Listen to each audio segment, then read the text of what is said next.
I was a major fan of HTC's HTC One M7 when it originally launched, and I used that phone for a good year. I then upgraded to the HTC One M8, which I also used for over 2 years, which until I used an iPhone and stuck with it for the rest of my life.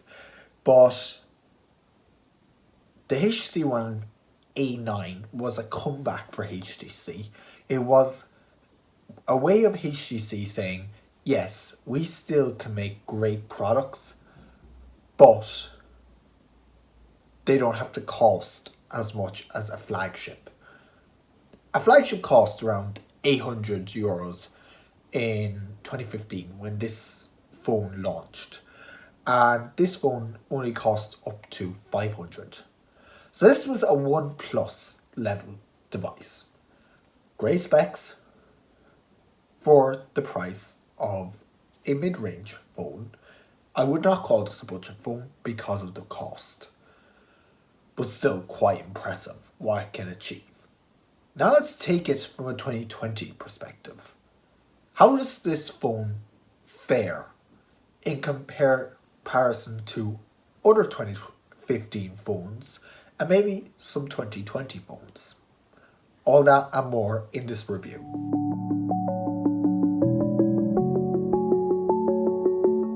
So yes, let's start off with design. It's the first thing you notice when you pick up this phone.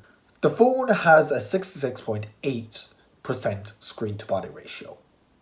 About the same as an iPhone 6S. It has a front earpiece, and it's not a dual speaker or anything like that.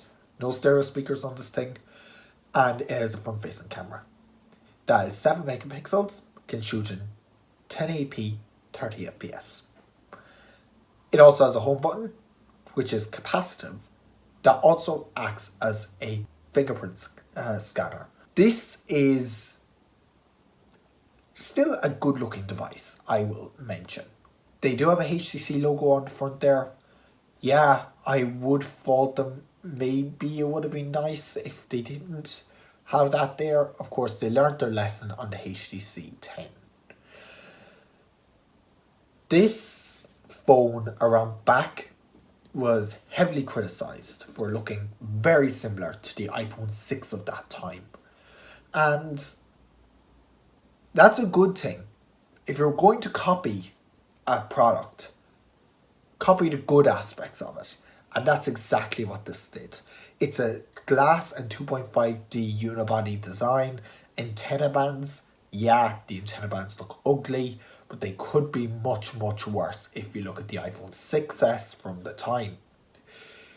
It has a back rear 13 megapixel f2.8 aperture camera that can shoot 1080p 30 fps video. It is nice of a camera. I will say I have seen much worse. But the battery leaves a lot to be desired, which is what I'm going to talk about next. That battery on the phone, oh my god, it is horrible. It's a 2165 milliamp hour battery. You cannot get through the day with that nowadays. Nowadays you have phones going up to 4000 milliamps that are budget devices, which means that this is not really useful in 2020. Yes, you can get through the day, and if you're going to be beside a power outlet the whole day, maybe. But this is not the kind of phone you want to pick up for the battery. There are plenty of other phones, like the iPhone of the time, like the Galaxy phone of the time that was released at the time.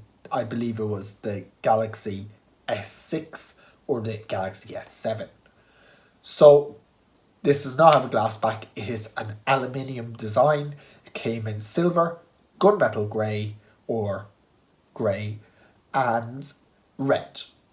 And this phone display, while it looks old, it performs fantastic nowadays. It's still an AMOLED display, 1920 by 1080, so you're not going to be leaving anything to be desired in that aspect. apart from, Infinity O display, Infinity V display. But honestly, if you're buying this phone, you're not going to be worried about the bezels. You're not going to be worried about battery. Why are you buying this phone? This is a phone for people's first Android phone, for parents who don't want to spend a lot of money, just want something cheaper and more affordable that can be expandable if necessary, but really it's a decent phone overall. Like, it's running Android Marshmallow with the capability to upgrade to Android 7.0 Nougat. It is a decent performer with the Snapdragon 617 processor. Yes, it's not the best and it will be slower, but if you're willing to put up with that, with the kind of demographic this phone is for, you might be able for it. The I/O leaves a lot to be desired as well. It uses micro USB and, to be honest, it's okay. It has a headphone jack, let's be real. That's rare to see, so if you need a headphone jack, this might be a good option. And there's a single downfiring speaker. Bummer. So overall, what's my take from this? Do I recommend it? No. Not really. There are plenty of other phones that are way more capable in every single way than this. So things like the OnePlus Nord, the Pixel 3a, Pixel 4a, which is by far arguably the best budget phone of the year. They're all way better if you just spend the extra money. But if you're a parent just looking for something for your child, their first phone, something you probably won't cry about if it gets damaged in any way, not that you should damage your phone, but if it gets damaged, this thing goes around $120 now, although you can get an iPhone 5S for that price. So maybe you should look into the iPhone for that price, because it'll be better. You can even get an iPhone SE now for that price. The first gen from 2016, newer processor, still getting updates. It's just better. So no, I don't recommend this phone, but if you're a fan of it, good for you. Let me know what you think in the comment section below. I'm Connor, your host, and I'll catch you next time.